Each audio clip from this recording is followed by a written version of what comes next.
是对不起爷爷，媛儿让您失望了，媛儿无能，辜负了您对我的期许。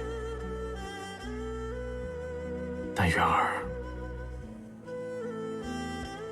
真的做不到您期许的，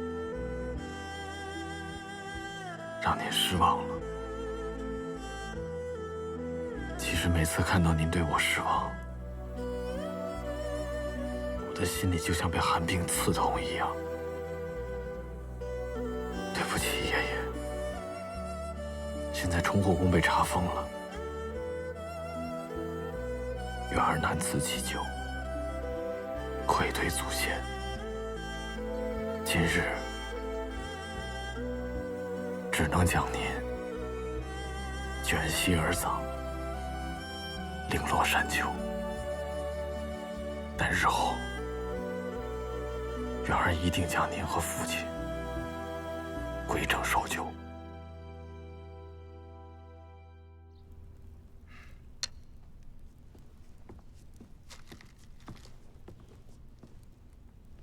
殿下，都交代好了，万事俱备，就差最后一步了。兹事体大，还请殿下速下决心。此期一旦下了，可就没有退路。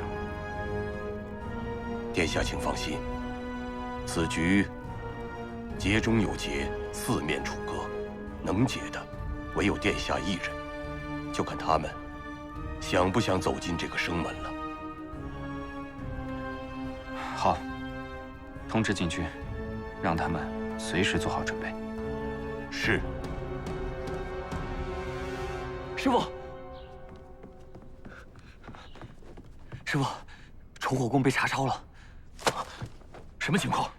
弟子听说，好像是崇雪之和慕云没能够按时的交付军需，不仅二人要受到军法处置，崇火宫也因此被查抄。他们二人现在何处？他们最后一次出现时，被押赴刑场，其余弟子被朝廷遣散，如今不知行踪。师傅，崇火宫就这么没了？崇火宫被武林各派针对这么多年，都能顽强存活，如今却骤然瓦解，事情绝对不简单。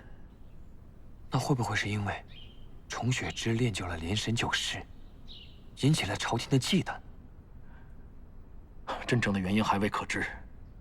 我灵剑山庄数年来都是崇火宫唯一的盟友，虽然也曾为了避嫌韬光养晦一段时间，可如今崇火宫遭此大难，若我袖手旁观，未免犹如我武林第一门派的名号。青梅，你放出消息，就说我灵剑山庄愿意收留流落在外的崇火宫弟子。若崇火宫就此消失，武林众人再失去了针对和抗衡的对手，我灵剑山庄也难保无虞呀。好，还有，崇火宫的瓦解一定有隐情，这几日你到崇火宫附近打探一下，看看能不能打探出一些线索。记住，低调行事，切莫被人察觉。是，师傅。哎呀，二位请吧，就是这儿了。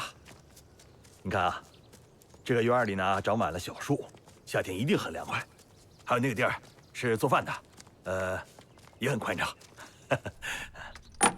这间房呢，是我胞弟留给我的。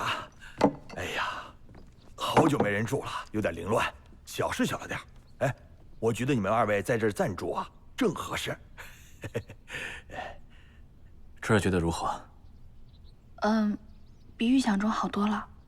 好，既然这儿满意，那这房子我们就买下了。哎呦，这也太多了，这个不多，剩下的呢，就当麻烦您去这周边的集市帮我们添置一些生活用品。哎，那好，那我这就去了。哎，这儿让你住在这儿，实在是委屈你了。你先休息一下，我去看看院子。大哥啊，大护法，你还有什么事儿啊？你认得我？哎呀，崇火宫那么有名气，我怎么能不认识你呢？你到底是谁？哎呦，大护法，你千万不要紧张啊！您放心，我就是当地的一个农夫。农闲的时候呢，我就会到安平县里打点散活。我给崇火宫送过铁器兵刃，所以啊，我见过大护法和公主，所以我认识您啊。那这房子真的是你弟弟的？哎呀，千真万确是我胞弟的，只不过当年啊，寒热病蔓延的时候，他们染病死了，我当时也差点活不了，幸亏崇火宫救了我们安平县的数万人。现在大护法和公主有难，我是为了报答你们的救命之恩。你看你还给我钱，我这心里实在是过意不去啊。您太客气了，这寒热病大灾，崇火宫没有见死不救的道理，大哥不必放在心上。哎呀，怎能不放在心上？要不是崇火宫还有上官公子，我这现在就是一堆白骨啊。刚才听您说，您经常去安平县走动，不知近来有没有听到什么关于崇火宫的消息啊？哎呀，自从那次大捷之后，崇火宫的英雄们就分散到了各处，没有什么消息。不过我一直在打听此事，如果一有消息，我就向您禀报。多谢大哥。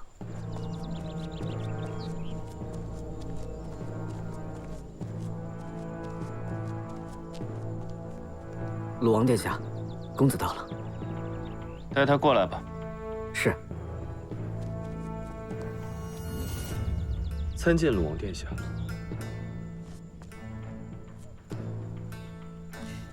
小透啊，近日来棋艺是否又有精进呢？鲁王殿下，有话不妨直说。上官透，顺势而为，不要逆流而上。还记得本王之前跟你说的，难道你想让自己的兵卒在这盘棋上被吃干抹净吗？殿下若肯放下心中执念，我立刻退出这局棋。哼，那是不可能的。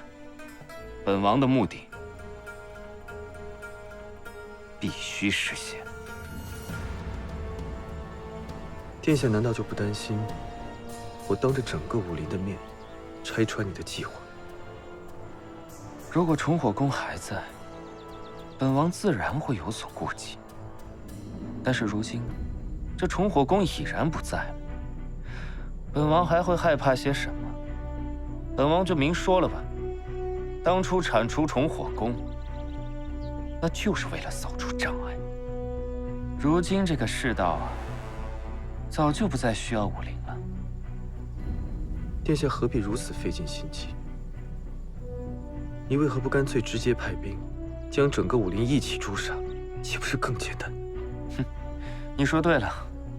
本王刚向父皇禀明，崇火宫众人藏匿官家兵器，有意协助武林各派谋乱。本王自然协助父皇，全力弹压武林各派。你这就是无中生有。国师更应该知道，什么叫做有生于无，无生于有的道理。殿下，崇火宫究竟做错了什么？天下360行，崇火宫众人偏偏选择了5行，这就是他们的错。天下习武之人，不过是为了辅佐朝廷惩奸除恶，维护正义罢了。殿下何必要如此？就不劳你们这些江湖人士费心了。这些啊，都是朝廷的职责。回相州。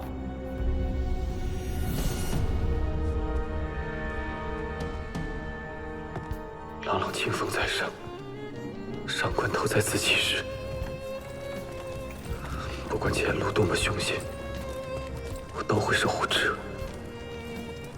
不管他是逃犯还是公主，不管他是正道还是邪教，不管我能否与他相守一生，我都会护他周全，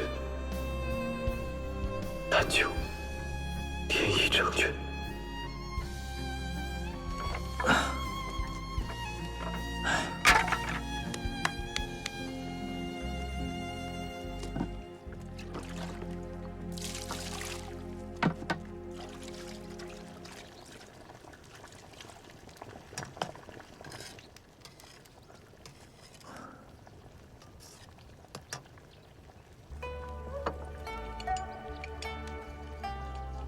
穆远哥，你盯着我看干什么呀？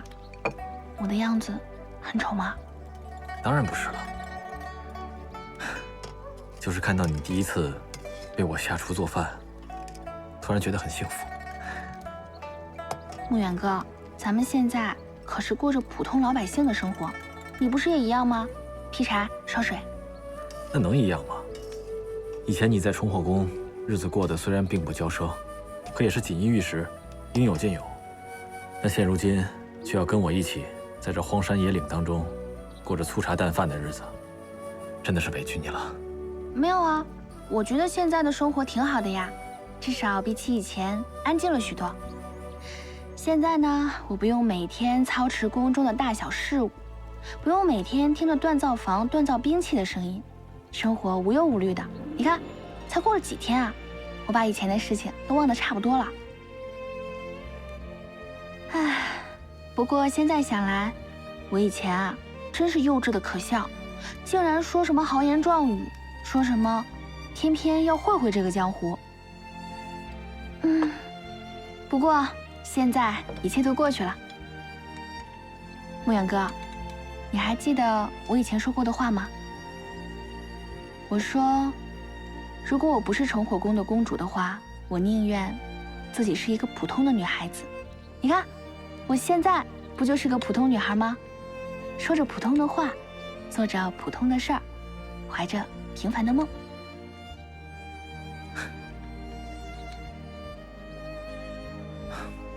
我记得以前在重火宫的时候，你总跟我唠叨说，没有什么自由，不能做自己想做的事情。现在好了，咱们俩都自由了，要不然吃完了饭之后，咱俩去打猎。好啊。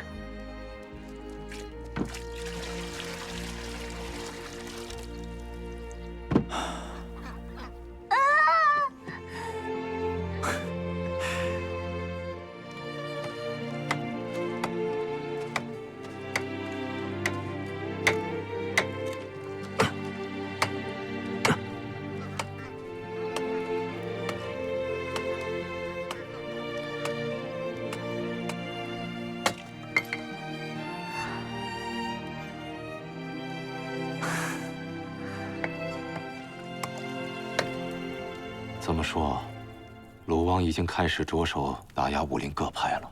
没错。当然，圣上批准了他的请求，武林势必会迎来一场浩劫。这鲁王殿下的手段还真够强硬的。难道他就不怕武林群起而反抗吗？父亲，是否要提前通知武林各派，做好准备？通知？通知什么？逃走还是反抗？这样，恐怕是越抹越黑呀。头儿，我要给官家上书。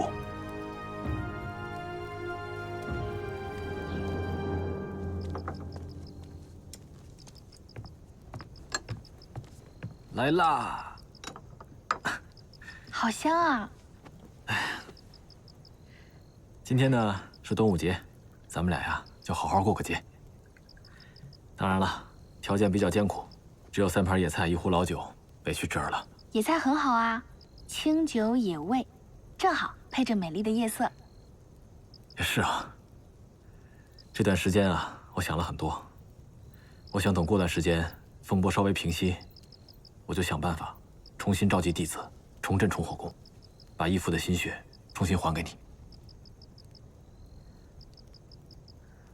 穆远哥，爹爹的心血不在那些宫楼里啊，爹爹的心血在我的心里，在你的心里，在砗磲朱砂的心里，在我们重火宫弟子们的心里。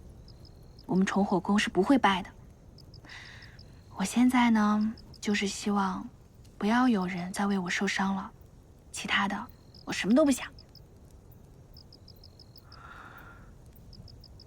真的什么都不想？以我对你的了解啊，你说的这些，就是为了给我宽心。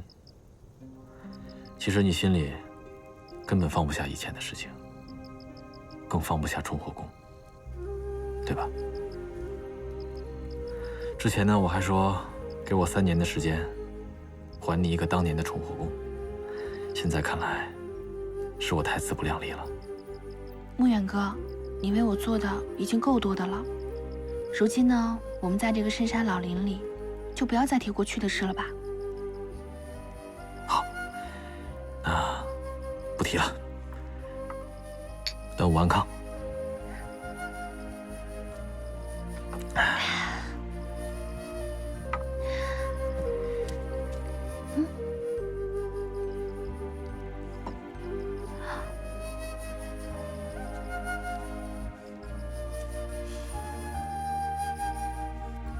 这是什么花呀？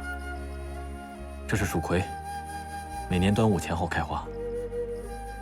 传闻从前有一位先生，钟情于百花。有一回啊，他睡在自己的花园里面，恍惚之间，被一位青衣女子引至仙境。众仙笙歌不歇，可忽然一阵风吹来，把先生吹醒了。先生才发现，他周边什么都没有，只有一颗随风摇曳的蜀葵。先生恍然大悟，原来刚才美好的一切，不过是一场幻觉罢了。哦，这花不吉利，扔了吧。为什么要扔啊？这不过是个传说罢了。再说了，说不定那个先生醒来啊，每当看到这个蜀葵的时候，就会想起当天的美好事情呢。可幻觉迟早都会醒，越美好的幻觉，醒来之后不会越觉得残酷吗？吴远哥，你今天怎么了？怎么多愁善感的呀？来，吃饭吧。哎，我们吃饭。嗯，来。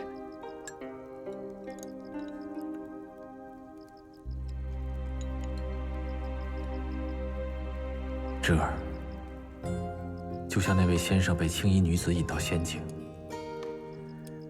跟你在这个山林里的每时每刻，对我来说都美好的很不真实。我真怕一阵风起，这一切都会消失。如果真的是幻觉，我也希望这场幻觉永远都不要醒。世上100年动荡而过，而我只求能留住这平平淡淡的一刻，留住你。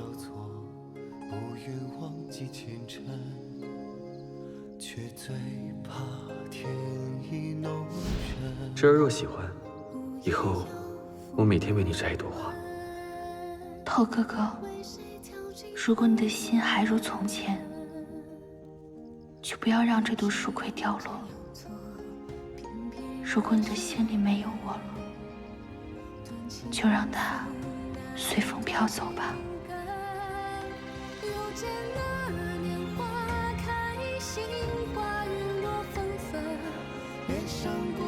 却无意争春，分量回忆犹如走马灯，命运纠缠眷恋一生。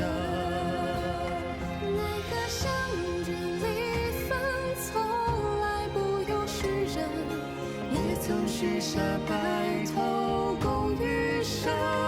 奈何两情相悦，终究难逃名分，故事写入花本。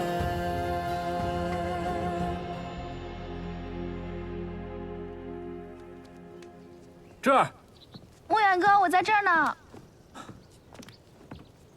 这一大清早的，干嘛去了？哦，我去找我昨天在那儿捡到的蜀葵去了，但是却怎么都找不到了。就算你找到了，经历了一夜的风吹雨打，也不再是你初见时的样子了。那所有美好的东西都留不住了吗？不是留不住，只是比较容易错过罢了。什么都会变吗？我不会变。来，五彩绳啊，你自己做的？那当然了，我昨天晚上呢问房东大嫂要了绳子，可是我手笨，折腾了一晚上才做好。我给你带上。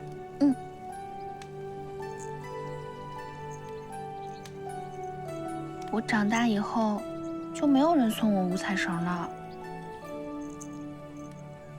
那这样，以后呢，每年的端午，我都给你带彩绳；每年的中秋呢，我就给你做月饼。总之，以后的每一个节日，我都陪你一起过。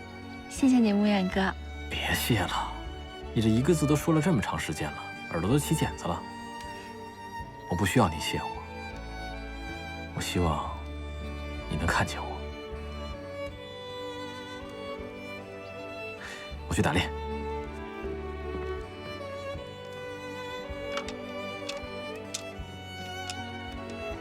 今天啊，你就别跟我去了。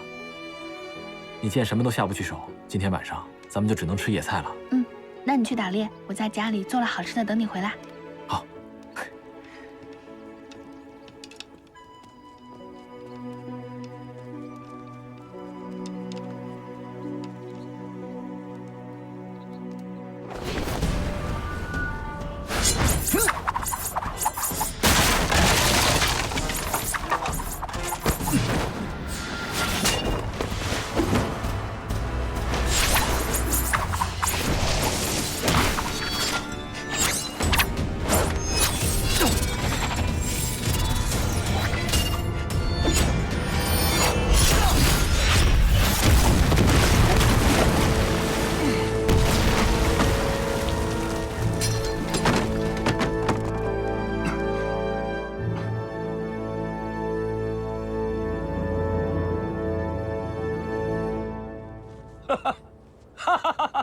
好，这连神九式果然是威力无穷啊！刚刚练成了第6式，便可以以一敌百。那若是练成第9式的话，那岂不横扫千军？看来，可敌万人的战神传说都是真的。青梅，你过来。从明天开始，我教你第7式。但是呢，你要记住，第7到第9式是连神9式中最难突破的3式。前辈，此话怎讲？哼，因为这3式的功法都是一样的。那要这么说的话，我一次性就可以练出3式了。这你就错了。这就是连神9式的精妙之处，一种功法3层境界。悟性不达，则无法突破。也就是说，我想一次性练成3式，得提高自己的悟性。哎呀，是啊，或许突破的心法就在《芙蓉心经》里。不过你不用担心，只要你勤加练习，再加上我为你点拨的话，你依然可以突破最后的3式。但是前辈，如果我练成连神9式的话，对决时我难免会使出，这样会带来很多麻烦。这连神9式是天下第一武功，你还怕谁针对你吗？崇火宫被查抄了，崇雪之也差点没命。这肯定是有人忌惮于连神9式啊，所以才下手这么狠。我就是有点担心，我要再练下去会不会也……你什么意思啊？怕了？当初可是你来求我教你连神9式的，难道你就不想获得这天下第一的武功吗？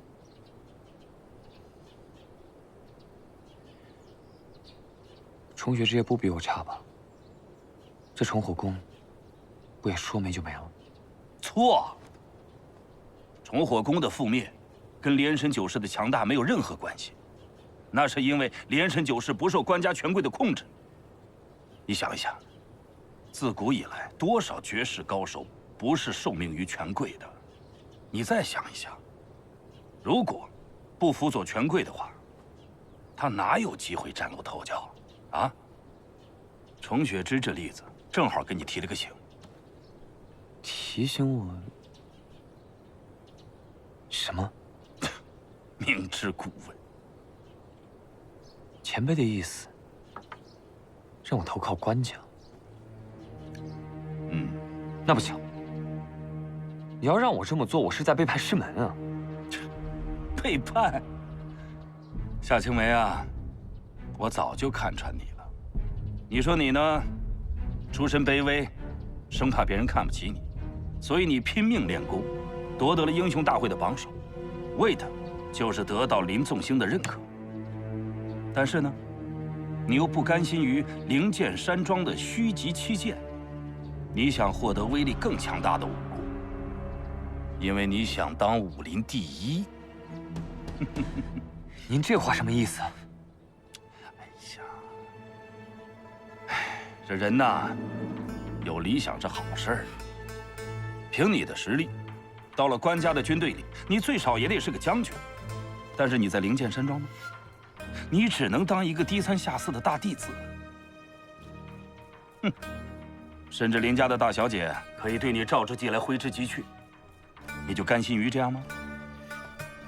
啊？哎呀，夏青梅，强者要学会在逆境中抓住机会。明天啊，大家再到这里，我给大家找差事做。今天啊，就散了吧，散了吧，各位，散了吧啊！走，明天再来，明天再来。管事，管事，等一下。管事，这不是车渠跟朱砂护法？二位进来可好啊？哦，我们是想来看看有没有适合我们的差事。哎呀，这可难倒我了，恐怕是有差事，也不敢介绍给二位啊。啊？你说这话是什么意思？重火宫都被抄了，哪还有人敢雇你们呢？二位，我也要养家糊口，还请二位体谅一下。哎，你说这帮人怎么这样啊？以前我们重火宫帮他们做了多少事情，现在我们有难，谁也不肯帮忙，什么世道啊！朱砂，别抱怨了，我们还是想想怎么办吧。怎么办？我怎么知道怎么办？木头！你说，要是以前咱们再多帮重火宫做一些事情，是不是我们重火宫现在就不会这样了？对不起，是我没有能力。我不是那个意思。车渠，朱砂，夏少侠，二位护法。夏少侠怎么在这儿？我听说，重火宫的弟子已经解散了，师父让我来打探打探原因。哦，原因是因为……林庄主为何要打探这个？师父觉得此事必有蹊跷，让我打探一下原因，好为重火宫伸冤。哦，是这样啊。我们重火宫查封的确是有隐情，但是原因我们尚未知晓。那二位今后如何打算？也还不知道呢，我们就想着能为公主多做些力所能及的事情。那不如这样，您二位就来我灵剑山庄安顿，如何？夏少侠，你这是？重火宫与灵剑山庄本来就是多年的盟友，此次重火宫有难，灵剑山庄理应相助。这也是师父的意思，让我来召集已经被解散的弟子，来我灵剑山庄。朱砂，我觉得我们可以借助这个办法，将重火宫的弟子召集起来。日后如若真的重建重火宫，我们也可以为公主尽一份力量。有道理啊，夏少侠，多谢灵剑山庄慷慨相助，那召集弟子的事情就交给我们吧。好。那二位今后若是有什么需求，随时来灵剑山庄找我。告辞。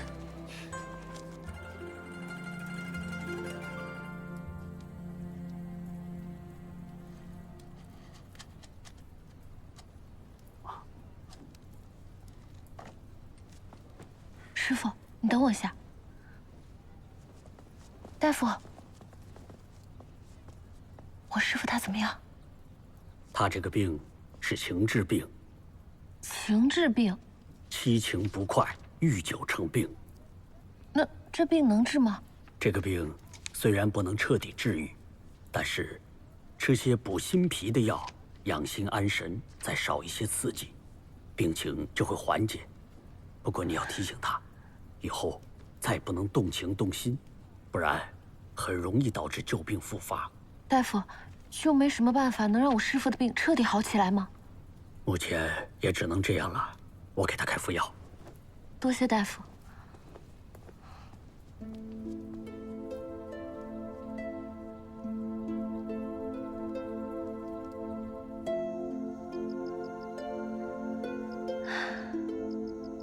好久没有看到过这么沉静的夜色了，空气中有山野泥土的芬芳，这就是人人向往的田园生活吗？是啊，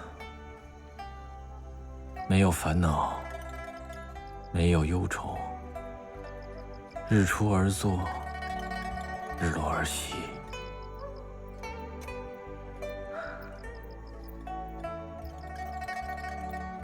这儿你看，萤火虫。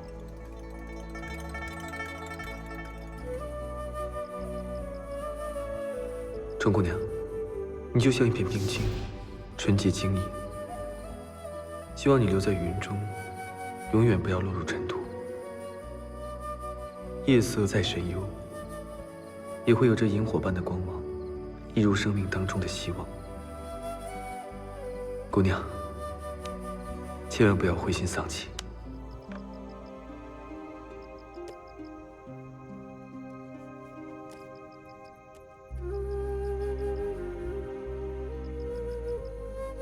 这儿，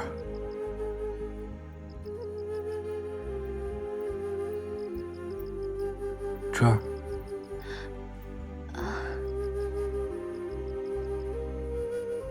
送给你。这是什么？打开看看。好漂亮呀！这一定很贵吧？穆远哥，咱们现在在这深山密林之中，我也用不上这么贵重的首饰呀。我知道你是心疼我，想让我开心，可是这个我的确用不上，不如我们把它换成米面吧，啊？那怎么行啊？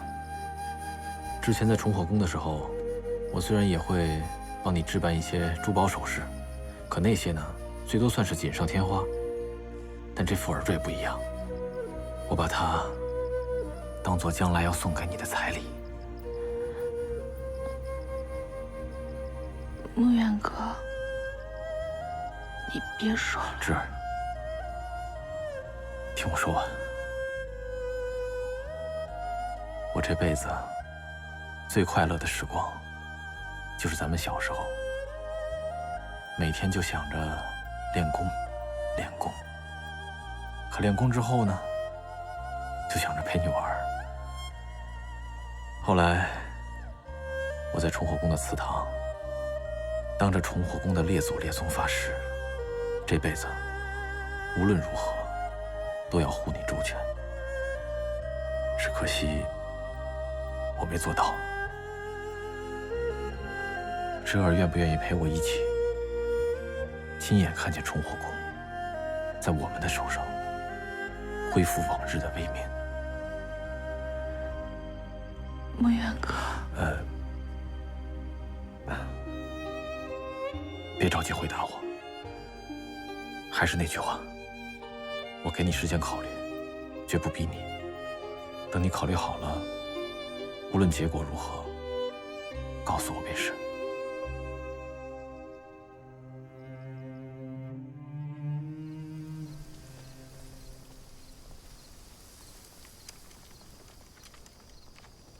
殿下。是。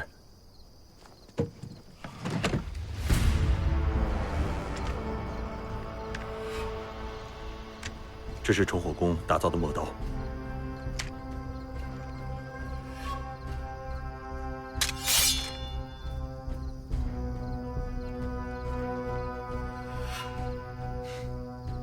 重火宫的锻造工艺果然卓越，可惜已经不复存在了。是。就把这箱东西当做礼物，送去国师府吧。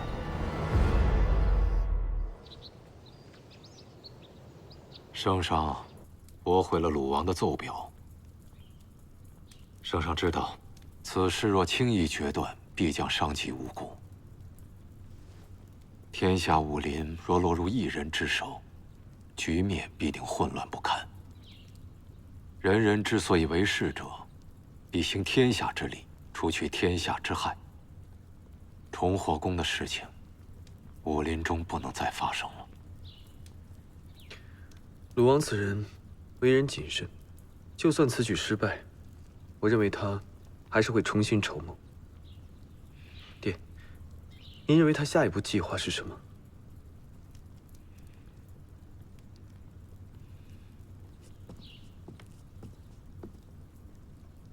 国师大人，门外有几个武林人士，想见你。哦，找我何事？他们说是想感谢大人，替武林维护了正义，还带了几箱礼物。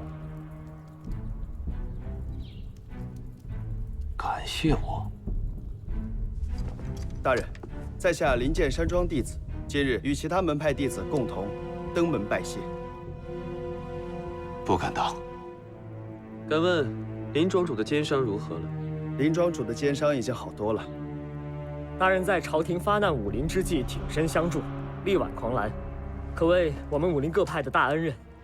我们奉掌门之命送上谢礼，还请国师大人笑纳。心意我领了，东西嘛，还请各位抬回去吧。这些药材都是我们武林各门派的一点心意，区区小礼不成敬意，还请国师大人收下。大人，我们还有要事，先告辞了。站住！父亲在朝堂之上的言行，从未向任何人透露过。你们是如何得知的？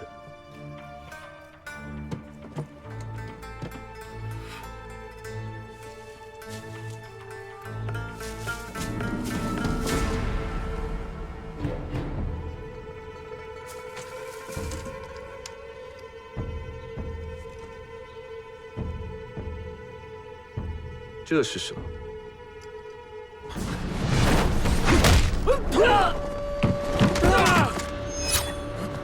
说，谁派你们来的？外面的禁军是不是你们带来的？